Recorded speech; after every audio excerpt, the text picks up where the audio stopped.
Whether you're setting up your little one's nursery in preparation for their arrival, or perhaps you've got them at home and you want to ensure that you're best set up for sleep. There are so many different things you might be considering, whether it's the mobile hanging over the bed, the white noise machine, or perhaps even whether or not you need curtains in the room. I know that there are so many different factors, and as always, Chris has incredible practical tips on how to ensure your little one is getting the best possible sleep. So Chris, I'd love for you to first of all tell us, what is the optimum sleeping environment? So the optimum sleeping environment is calm, cool and quiet. So that's the premises of sleep.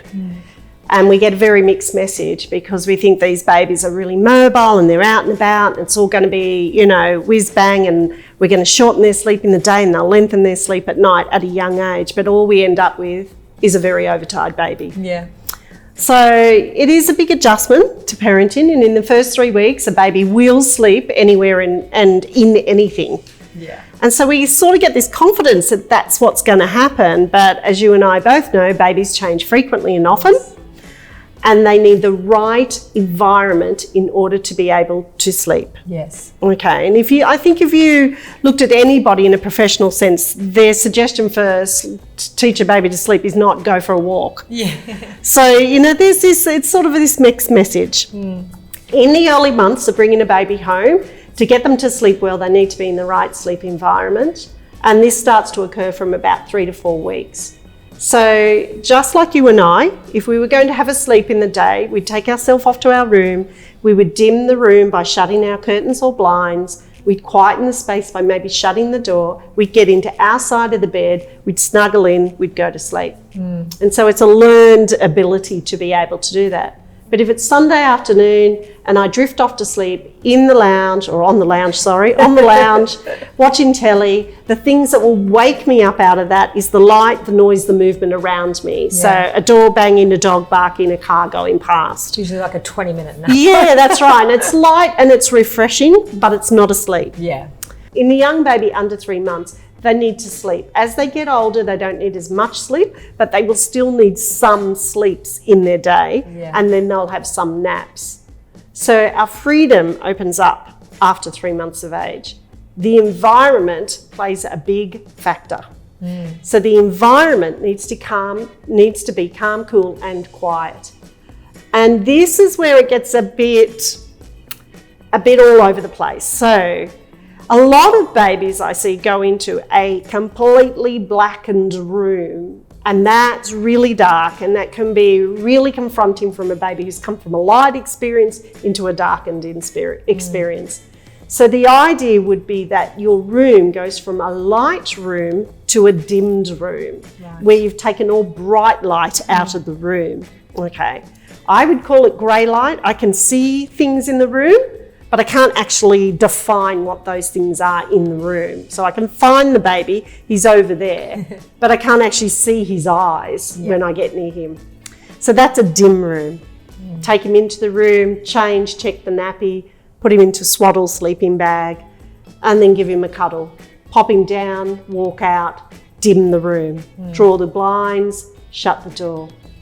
And this creates the environment that is more conducive to sleep than, say, noise, movement, light, truck going past because I've gone for a walk in the pram. Yeah.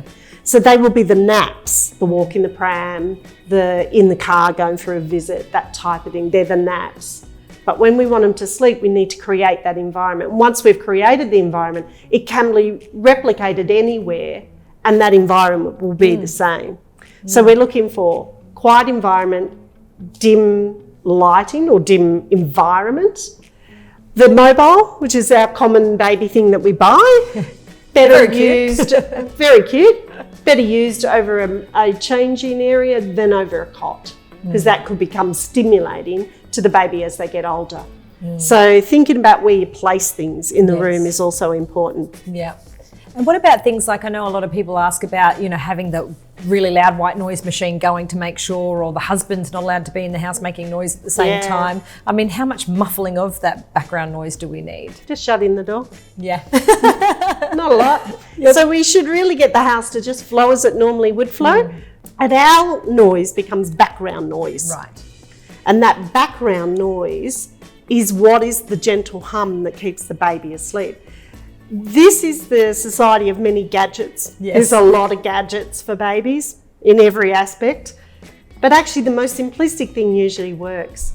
So a soft sound, probably no louder than a fan in a room in summertime, is probably all a baby may need if there maybe is other children around that could create that really sudden sound. Startling, like a ball against the wall. Yeah, ball against the wall, a scream, a drop of something on the wooden floor. That soft fan sound would be all that's needed. But what I see is a lot of really loud noise, and I suspect that's what wakes babies.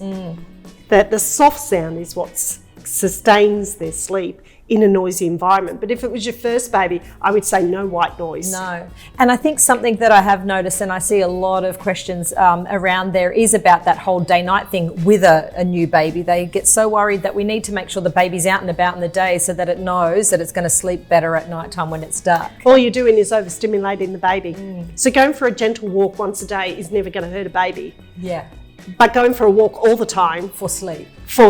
is only going to get their sleep shorter, and you have to do more to sustain their sleep.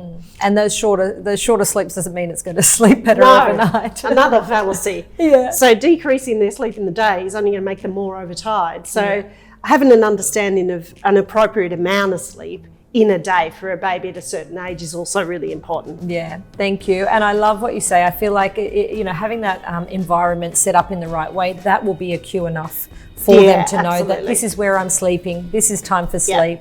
And I can vouch for third time around, that baby has no choice. It knows that it's sleep time the minute that you take them into that environment. So always love your practical tips, Chris, and that's exactly why we created this expert series. This isn't about going into the details and the science behind sleep, because we know at the end of the day, you've got this precious little baby at home. You need practical tips that are going to help you get through each and every stage, and babies are changing all the time. So stay confident and just enjoy the process. So thank you, Chris. Thank you.